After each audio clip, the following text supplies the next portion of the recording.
to be clear cut, just cutthroat to the point. You know what I mean? So it's like the Bible wasn't that for me.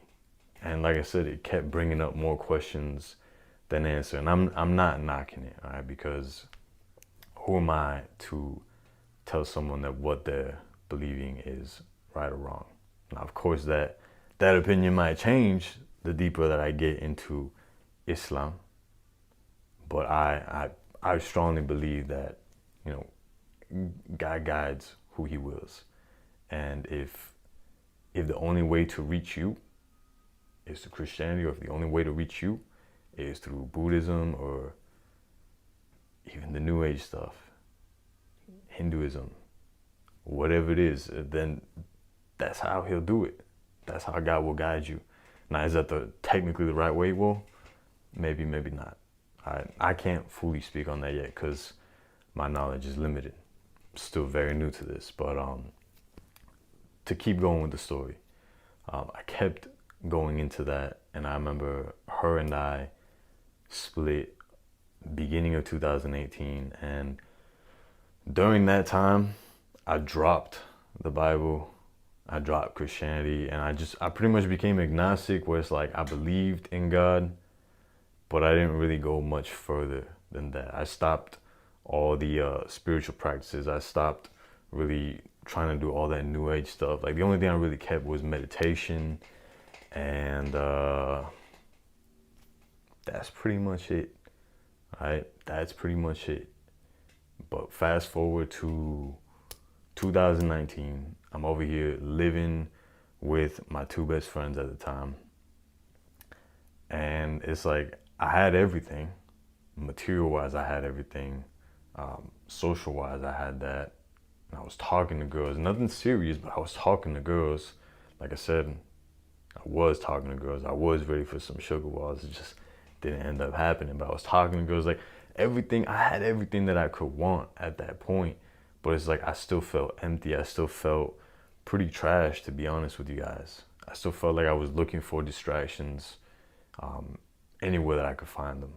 And a part of me came on to, or not a part of me, but I had stumbled onto dopamine detoxing. When I had first done dopamine detox, I remember very clearly that I was being almost like drawn to it, like something was telling me to read the Quran. And I've never read the Quran, but I had a Quran. I had a Quran and I had a Bible because I had some kind of bookshelf in my room. It was silly to even think about that, but I literally had them just for display with this Arabic knife and these crystals and these plants. It was stupid.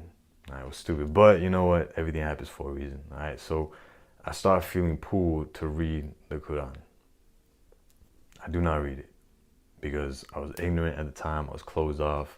I did not want to, and I remember that just kept going.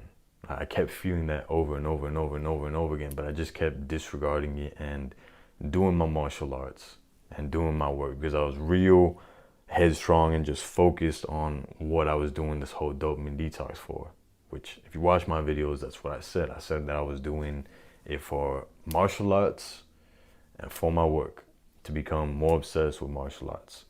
But here I am being pulled in this direction. So to end that part, yes, I kept being pulled, didn't go to it, didn't read it. So then I got into surgery in 2020 in the summertime. Ended up coming back from New York because that's where I got the surgery. And again, I started feeling really, really low, like really down, depressed, anxious. I don't even want to get deeper into that, but I decided I was going to do dopamine detox again. And the first day that I was doing it, I was sitting in this exact room right there on the ground, and I started feeling that same feeling that I felt the first time that I did a dopamine detox, which was to read the Quran. And I didn't read it. I was like, you know what, I'm doing dopamine detox. I'm not going to read it. Second day, even stronger, and I was contemplating. I was like, should I read it? Should I not read it? Third day, so strong that I was like, you know what? I'm just going to read it. It's a spiritual, holy book. It's not going to be that bad for dopamine detox purposes. And I tell y'all, like, once I started reading this, I want to say like the third day in, so 6 days later of doing the dopamine detox, 3 days later of reading the Quran. I remember after reading it the third time on the 6th day, I sat down to meditate after, and it's just, it all clicked. Like it just all clicked. And I just understood. And it's like, to put it in the most simple words possible, it's as if I had found what I was looking for. And I'm not trying to hype it up, but I felt these waves going through my body, and like I've never felt anything like that. Like, listen, I've done shrooms, I've done acid, I've done coke, I've done ecstasy, I've done Molly. I know they're pretty much the same thing, but I've done them. I've done alcohol, I've done weed, I've done so many things in my life, and nothing has ever made me feel what I felt in that exact moment when I had these waves rushing through my body. And I'm not gonna sit here and say, hey, yeah, you're gonna feel the same thing once you stumble onto the truth, or once you find the path. But it's like, for me, I can only speak for me. I can only speak for myself. And that's what led me to Islam. That's why I chose Islam. That's why I accepted Islam. And I believe that it was in that moment that I did become a Muslim. All right. Now, what did I think before? Before I got into Islam, I had these preconceived notions that, for one, Islam was only for Arabs, which is retarded. Islam is for everyone. It's just a preconceived notion. Right? These are things that I was thinking about. Number two, I thought that it was something very oppressive. But the more you read into it, the more you see for yourself that it's actually not oppressive. That's what I thought about this. I thought that this wasn't it. I thought that this was just another religion. But as soon as I got into it, man, it's definitely not it. All right, and the last thing that I want to say is that this thing right here, this holy book, is logical. And it's not this thick. All right, y'all. This is a transliteration and a translation, so it's probably like double the size of an original Quran. But it's logical. It's logical. It's clear cut.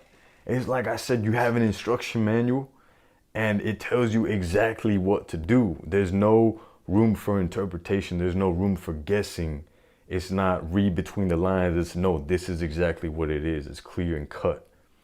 And I'm gonna tell y'all right now, like, I find that to be priceless. I find that to be the only determining factor of, like, should you take this path? Should you not take this path? But then again, that's just me. That is just me. I'm just saying here. But to end the video off,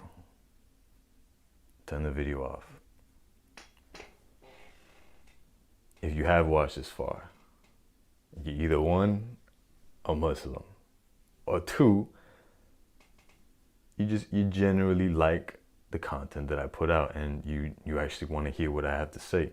So either the two, if you've made it this far, then what I'm doing with two of my brothers, they're not blood brothers, but they are brothers in faith. We're making a podcast all about Islam. We're going to be talking about all the details. We're going to be going in depth, like why Islam logically. We're going to be talking about haram, halal. We're going to be going in depth as to like why things are haram, because like that's something that I didn't understand from a non-Muslim point of view when I wasn't a believer. I didn't understand why there were these things that were haram, like music, for instance. Why is music haram? We're going to get into that into the podcast, right?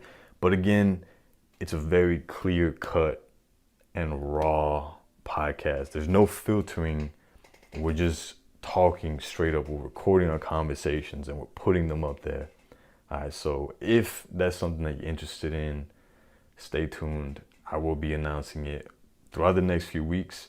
I'll be announcing little things here and there, and then I want to say in like 2-3 weeks, that's when the actual channel is going to drop. And we're going to have it on iTunes, Spotify, I believe, just all the platforms. Because we're going to have the visual and we're also going to have the audio as well. All right, so if that's something you're interested in, like I said, just stay tuned for it. It's coming. It is coming. But with that being said, enjoy the rest of your day. And I hope the video might have helped, at least in one way, shape, or form. But enjoy the rest of your day, and remember that the time is now.